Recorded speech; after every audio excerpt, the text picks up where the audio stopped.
Assalamualaikum warahmatullahi wabarakatuh. Perkenalkan, nama saya Natasha Amelia Pramesti, kelas 2H dengan NIM 205231298. Di sini saya akan menjelaskan tentang perjanjian Giyanti. Berikut penjelasannya.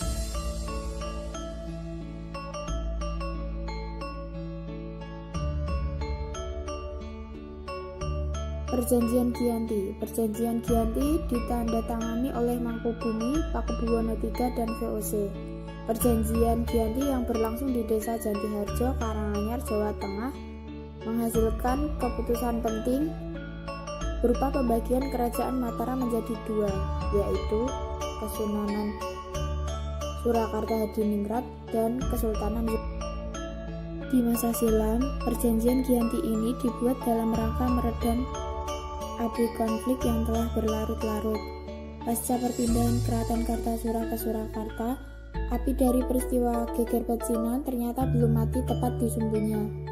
Ketika itu, Mangkubumi yang membantu Pakubuwono II dalam meredakan api konflik mendapatkan hadiah sebidang tanah dari Pakubuwono II. Namun, luas tanah yang diberikan rupanya menimbulkan kecemburuan. Salah seorang pangeran lalu mengeluhkan ketidakadilan terkait hadiah tersebut kepada Gubernur Jenderal Baron van Imhoff. Sang Gubernur Jenderal di Batavia itu pun lantas mengeluarkan keputusan yang membuat tanah tersebut tidak jadi dimiliki oleh Mangkubumi. Akhirnya, dia bertanya kepada saudaranya Pakubuwono II bahwa alih-alih menyebabkan masalah, saya lebih suka bahwa Anda mendapatkan saya pergi sehingga tidak bisa kembali ke Jawa. Setelah diberi 3.000 real, ini adalah untuk ketika prajurit Anda menginginkan sesuatu untuk dimakan. Kau bisa pergi sekarang. Dia berangkat pada malam hari. Sejak itu, perang Mangkubumi dimulai. Ribuan pasukan Belanda dan Jawa meninggal.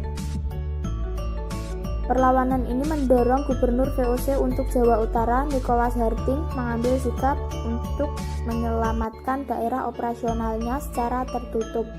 Harting melakukan perundingan dengan Pangeran. Setelah berkali-kali melakukan perundingan, Harting bersepakat dengan keinginan Pangeran Mangkubumi yang hendak menjadi penguasa di tanah Jawa. Pada 23 September 1754, nota kesepahaman antara VOC dan Mangkubumi terlaksana, dan nota tersebut disampaikan kepada Pakubuwono III, sang pengganti Pakubuwono II.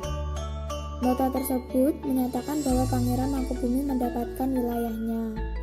Pada 4 November 1754, Pakubuwono III menyatakan persetujuannya terhadap hasil perundingan Gubernur Jawa Utara dengan Mangkubumi tersebut. Surat pernyataan itu disampaikan oleh Pakubuwono III kepada Gubernur Jenderal VOC, Jacob Moser.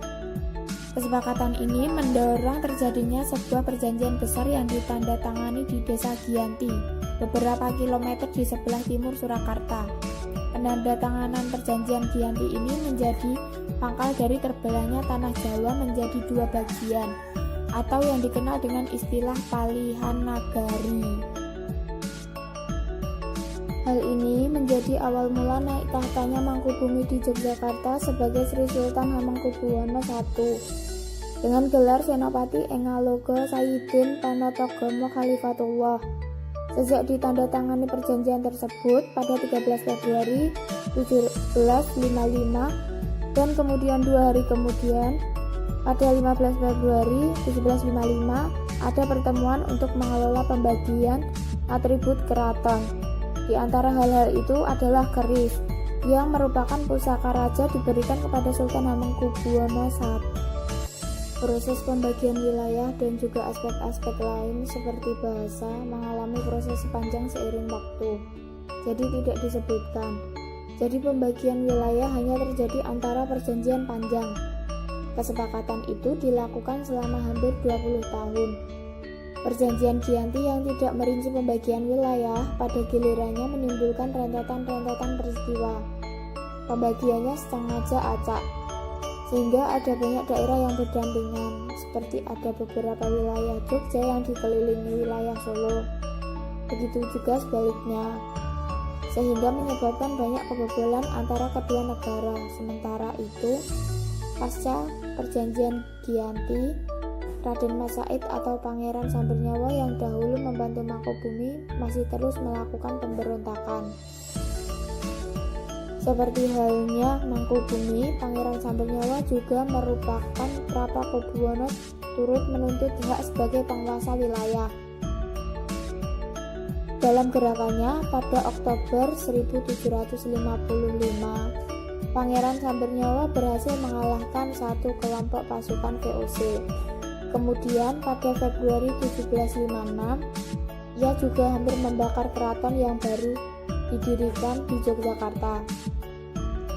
Setelah perang bertahun-tahun, VOC akhirnya menyudahinya dengan penandatanganan Perjanjian Salatiga pada 1757. Perjanjian ini dibuat di tanah Jawa kembali Sekian presentasi dari saya. Apabila ada kurang dan lebihnya, mohon maaf. Wassalamualaikum warahmatullahi wabarakatuh.